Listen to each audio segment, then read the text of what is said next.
Good day and welcome back to another video. My name is Martin Blair and I'll be your host for this episode of the Martin Blair Project. If you are a new viewer, welcome. Nice meeting you. And if you are a returning viewer, I welcome you back. I wanted to touch on situations that are continuing to unfold here in Alberta, Canada, and we will just discuss a few things because it continues to make the news. There are many YouTube channels devoted to this subject, but I just wanted to touch on a few things as well on my channel. So stick around. We will get into it momentarily.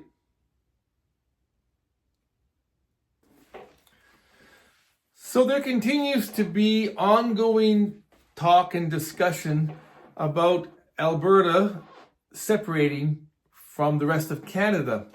There has been some talk of Saskatchewan and British Columbia talking about that as well, but it is more unlikely that they would not pursue it at the moment. But the drive for separation here in Alberta is quite high and it continues to grow.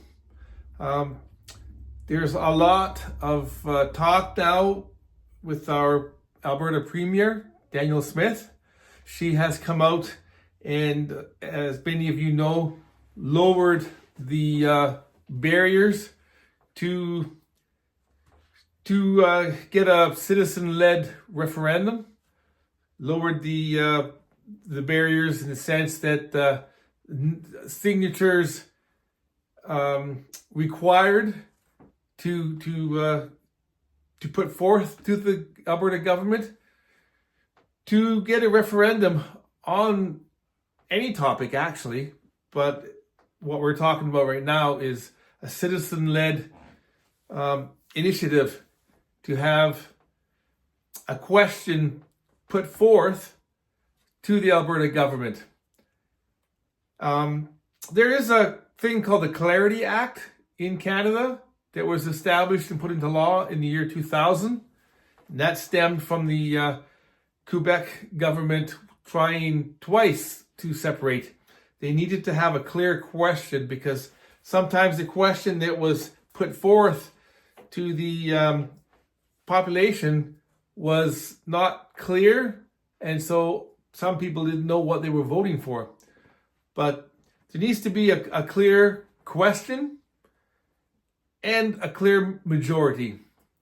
One of the questions that was put forth, and I wrote it down here, and it was put forth or developed from the Alberta Prosperity Project, which is an Alberta think tank.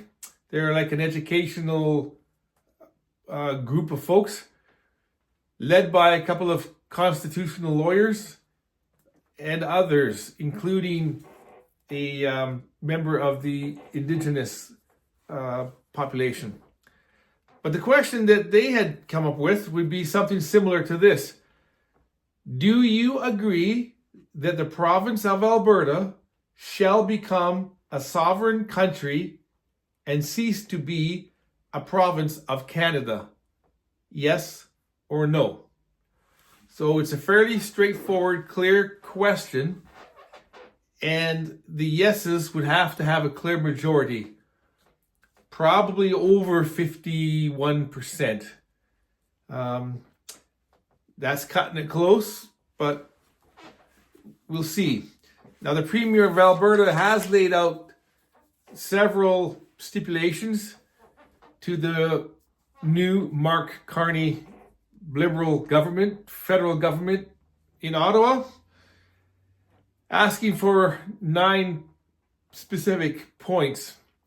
One of the things that she had said recently was that Alberta has contributed hundreds of billions of dollars into the federal treasury for use in other parts of the country than we'll ever receive back in benefits. one of the things about Alberta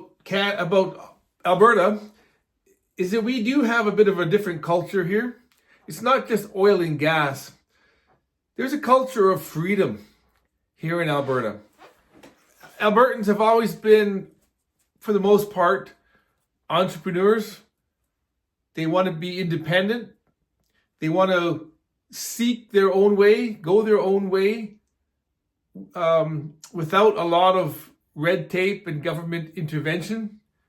There's a lot of ranchers, farmers, folks who are business owners, and we just want to be not necessarily left alone, because we do obviously pay our fair share of taxes, and we do understand that regulations have to be in place. But when policies from the federal government in Ottawa become so strict and choke out the ability for Albertans to prosper and get their products to market, whether they be oil and gas, agricultural products, or other kinds of products, it makes it very difficult. The way Federation was set up, it appears that it favors the East, and it's always been that way. I'm just rehashing some comments and some ideas that are already out there. I'm by no means an expert, but I see issues here in Alberta that may be unique to Alberta in a sense. Alberta is known to be one of the, or if not the richest province in Canada. And as stated, Alberta does send millions upon billions of dollars to help other provinces less fortunate. And we, or the province of Alberta, is okay for the most part helping out our lesser provinces.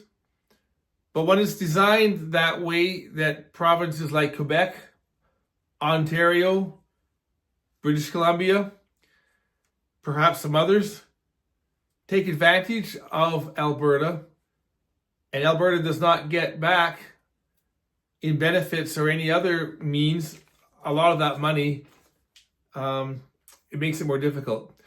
Some folks who have spoken, who are quite knowledgeable, lawyers, constitutional lawyers and such, have said that if Alberta does separate from the rest of Canada and become its own independent sovereign nation, they would not have to pay billions of dollars back east. So for people living here in Alberta, there would be no more GST, the goods and services tax, no more federal taxes paid, no more carbon taxes, and so forth.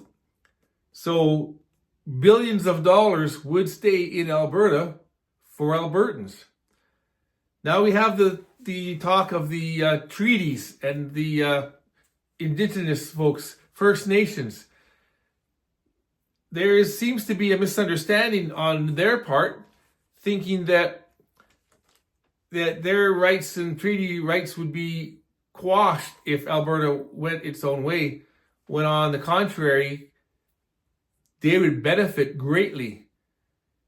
Have First Nations experience prosperity by being a part of the federal government, or part of Canada? I would say not. But if they were an equal partner in the formation of an independent Alberta, they would benefit greatly themselves. They would have billions of dollars in their coffers. I by no means am an expert on this, but I've been watching a lot of smart scholars, individuals, politicians and so forth, and even some folks in the Indigenous community who support this. So it's going to be quite interesting. Now, there is one issue that's come up that appears to be fairly important, and that is the topic of vote splitting. Currently in Alberta, the United Conservative Party is the governing political party. But there's a new party that's come out called the Republican Party of Canada. And no, it's not part of the US. It's just named that way. It was formerly the Buffalo Party, but they've rebranded themselves as the Republican Party of Alberta, basically saying that Alberta would be a republic and it would be a conservative party, but their goal is to separate from the rest of Canada. They are more right-leaning, similar to the Conservative Party. But the only problem is, according to some folks, is because the Republican Party does want to have 87 or 89 candidates to run in the October 2027 provincial election. Many folks are worried that it would create vote splitting. You know, thousands of people would still vote for the United Conservative Party, and thousands of people would vote for the Republican Party. And that would split the vote and allow the New Democrat Party, which is left-leaning, to get in again, because that had happened in 2015. There was the United Conservative Party, but then there was the Wild Rose Party, both right-leaning, and it split the vote and allowed the NDP, the New Democrat Party, to get in, which was a disaster for Alberta. Now, I say a disaster because I'm of the opinion that a lot of the values or policies of the New Democrat Party I don't agree with. Some I do, but some I don't. And so that allowed them, under Rachel Notley, to get into power. Now, this is all up for debate, and I welcome open, honest questions and debate in the comment section if you choose. But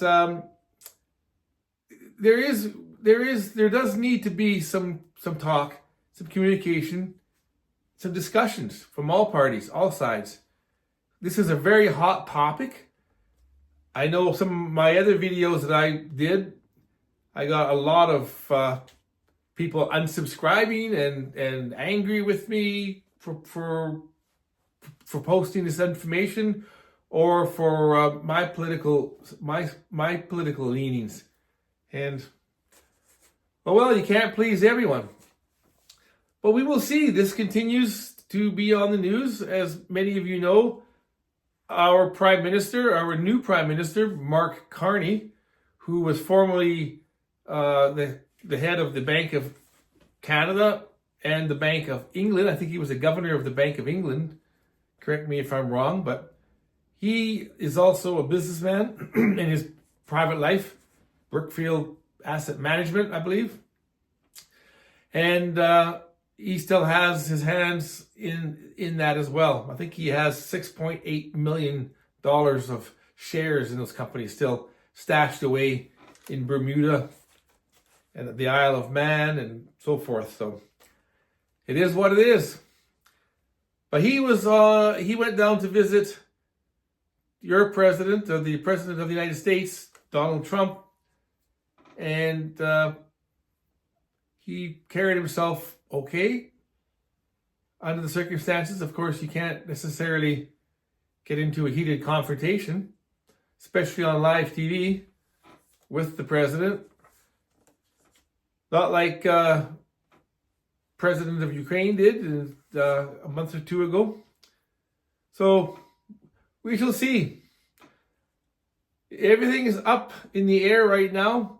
I know a lot of organizations are trying to get names, addresses, emails, and so forth, contact information of people here in Alberta who are willing to vote yes on a possible referendum coming up later this year. And apparently, so far, there are over 220,000 people in Alberta and counting that have agreed that they will sign yes on the, or check off yes on the official paper ballot that will be for the referendum question. And I believe right now, currently, they only need 177,000 to force a referendum. But of course, even 200,000 is nowhere near enough to get a majority. They would need 700,000, 800,000, maybe 1 million. But there appears that there will be some major educational tours and campaigns coming up this summer here in Alberta. So we shall see. We'll see how things go. But folks, for now, I just wanted to do a short video here, let you know kind of what's going on. I know a lot of my viewers are in the United States and other countries, and maybe you're not well versed on this or don't pay attention too much. But we'll see in the next 2 to 3 months over the summer how much this builds, and if it gets more onto the mainstream news, we shall see. I do support independent journalists. I know the mainstream media, both in the US and in Canada, is slightly biased, putting it mildly. So we shall see, folks. We shall see what will come. What will come of it. But I just wanted to do a video, kind of let you know what's going on. We'll see. We shall see.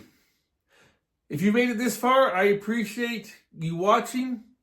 And I will see you in the next video. Bye now. God bless.